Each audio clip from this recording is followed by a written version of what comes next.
It stinks.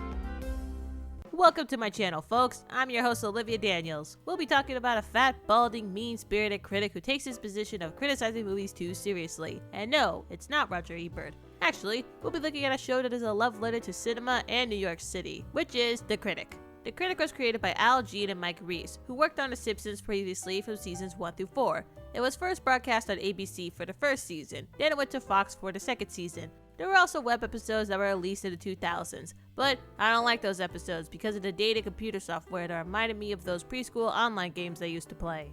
The show follows J.P. Sherman, a film critic. He can be easily seen as a snob, elitist, and the butt of the joke of his weight and questionable sexuality. Actually, he is all those things. While Jay reviews movies, he also deals with the challenges of dating women, being adopted to a rich family, being a father to his son, and other things that go on. The show also parodies movies, makes fun of New York City, and having multiple jokes on celebrities, even acknowledge the fact that Woody Allen is a pedo. Other characters in the show involve Marty, Jay's son. Jay's parents are Eleanor Franklin. Margot is their biological daughter, and Jay's adoptive sister. Doris is Jay's hair and makeup assistant, and Duke Phillips is Jay's boss, who allows Jay to do coming attractions, but makes suggestions on how Jay should improve the show. Jeremy Hawks is Jay's Australian actor friend. And lastly, there's Allison Penny, who appeared in the second season. Another point I want to mention is the voice acting in this show. John Lovitz was made to play Jay Sherman. There was nobody else who could fit this role. There's also Christine Cavanaugh, Nancy Cartwright, and other well-known actors. The highlight of watching The Critic is hearing the multiple characters that Maurice LaMarche and Nick Jameson voice in the show. Jameson is skillful with his dialects and accents, while LaMarche is known for his multiple impressions. LaMarche even beat out real Australian actors for the role of Jeremy. And for those who are curious, yes, he does play Orson Welles.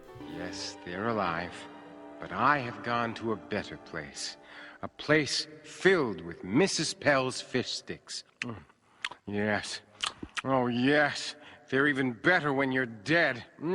The animation was done from Phil Roman. I like the art style as the lines are thin, the characters look nice, and are smooth with their movements. The second season would have the characters look more cartoonish, bigger eyes, more defined details, and Marco's character design went through the most changes. The intro was also updated a bit, but I like the original theme, which was already perfect as is. There were moments in the animation that were recycled, or the lips don't sync up well, which the show itself made a point of. The animation is awful. They just recycled mouth movements without moving the characters. It's awful, I tell you. Awful.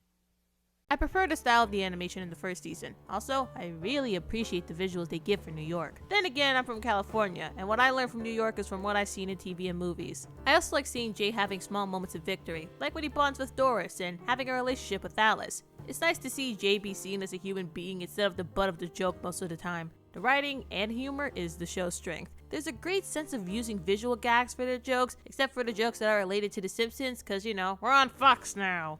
Why do I like The Critic?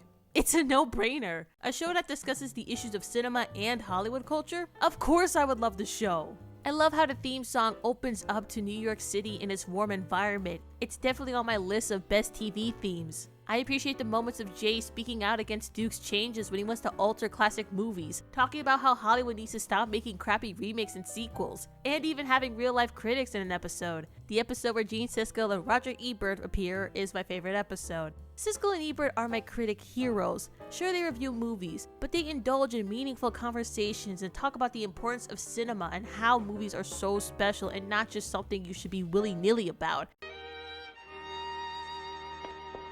Oh, this is just a rip-off of Sleepless in Seattle. Which was in itself a rip-off of An Affair to Remember. Which wasn't that good of a movie to start with.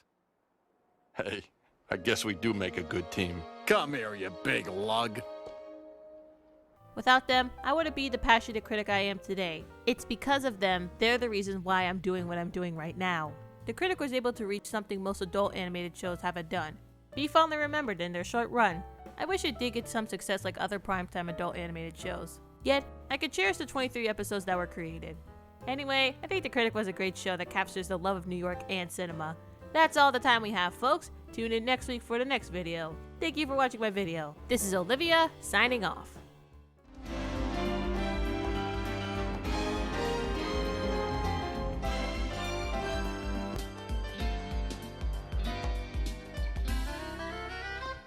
Excuse me, sir.